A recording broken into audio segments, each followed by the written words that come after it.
L'arbre du bonheur. Voici l'histoire vraie d'un arbre magnifique que l'amour fit grandir autant que l'eau et le soleil. Tous les animaux de la forêt savaient que cet arbre magnifique était très spécial. Ils l'adoraient et se réunissaient souvent autour de lui pour une soirée pyjama, un anniversaire ou un beau mariage. L'arbre se nourrissait de leurs rires, de leurs chants et de leurs danses. De ses racines les plus profondes à ses branches les plus hautes, c'est ainsi qu'il devint grand, fort et majestueux. Les ratons laveurs étaient chargés de l'entretien de l'arbre. Chaque matin, ils le nettoyaient soigneusement, toujours avec une infinie douceur. Les écureuils l'approvisionnaient en livres et en jeux et le décoraient de merveilleuses guirlandes pour lui donner un air de fête.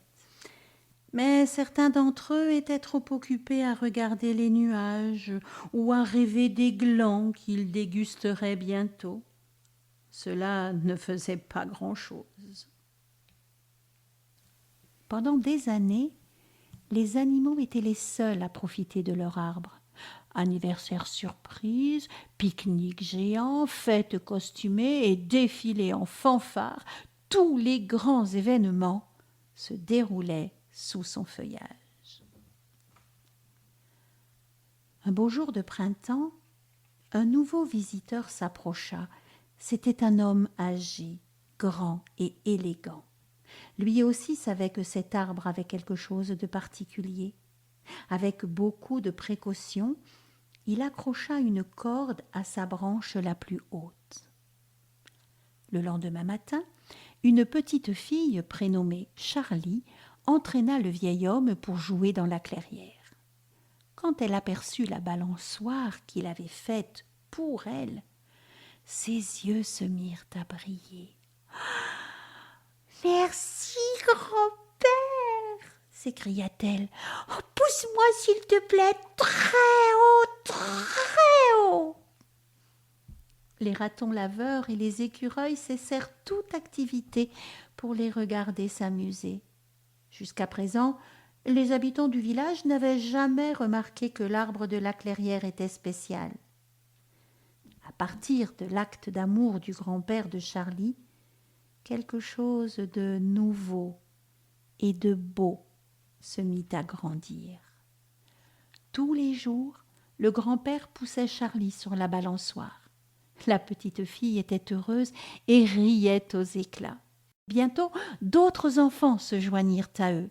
Ils vinrent se balancer avec leur mère, leur père, leur grand-mère ou leur grand-père. La clairière résonna désormais des rires des enfants. Au début, les animaux furent inquiets. Certains se montrèrent même un peu agacés. Cet arbre spécial était le leur et ils n'étaient pas tout à fait sûrs de vouloir le partager.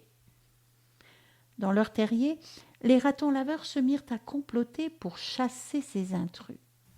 La plupart des écureuils, eux, plaidèrent en faveur de la solidarité entre les animaux et les habitants du village.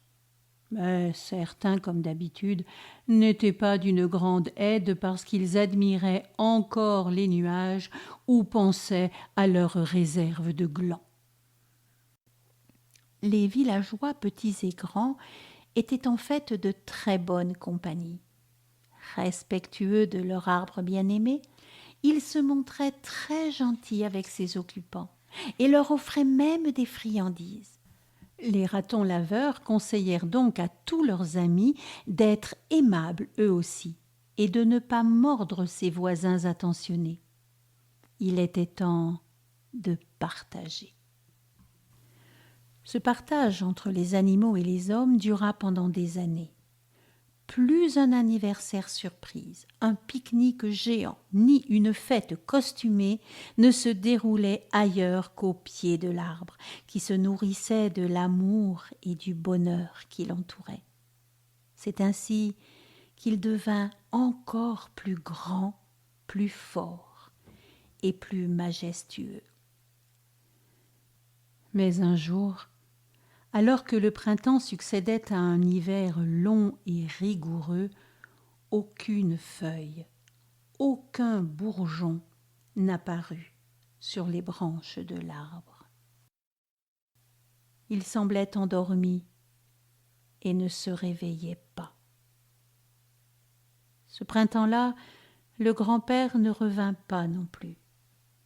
Bouleversé, Charlie pleura beaucoup.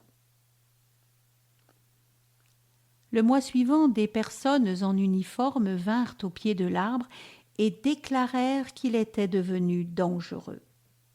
Les animaux ne comprenaient pas ce que cette visite signifiait et se mirent à avoir peur. Les ratons laveurs organisèrent en urgence une réunion de crise. Ils avaient entendu parler de gens qui avaient toujours des solutions et utilisaient leur amour, leur intelligence et leur habileté pour faire des choses qui durent toujours. Des gens spéciaux qui croyaient que les belles choses méritent d'être sauvées. Les animaux commencèrent leurs recherches. En fouillant dans les bacs de recyclage, les ratons laveurs trouvèrent les noms de quelques architectes. En suivant l'odeur du bois, les écureuils dénichèrent un charpentier et allèrent le réveiller. Quant aux écureuils d'ordinaire paresseux, ils attirèrent l'attention des artisans du village en composant un magnifique tableau de noisettes et de baies rouges. Les animaux recrutèrent aussi des ouvriers et un chef de chantier. Tous étaient les bienvenus. Ensemble, ils trouvèrent comment sauver leur arbre. Ils se mirent aussitôt à calculer, à dessiner et à mesurer. Ils scièrent, clouèrent et vissèrent. Tous étaient fiers et heureux de participer à cette belle aventure. Quand les travaux furent enfin terminés, Charlie et ses parents emménagèrent dans la ravissante cabane. Avec l'aide des animaux, ils la décorèrent avec amour. Ensemble, ils se firent la promesse que leur arbre resterait pour toujours grand, fort et majestueux.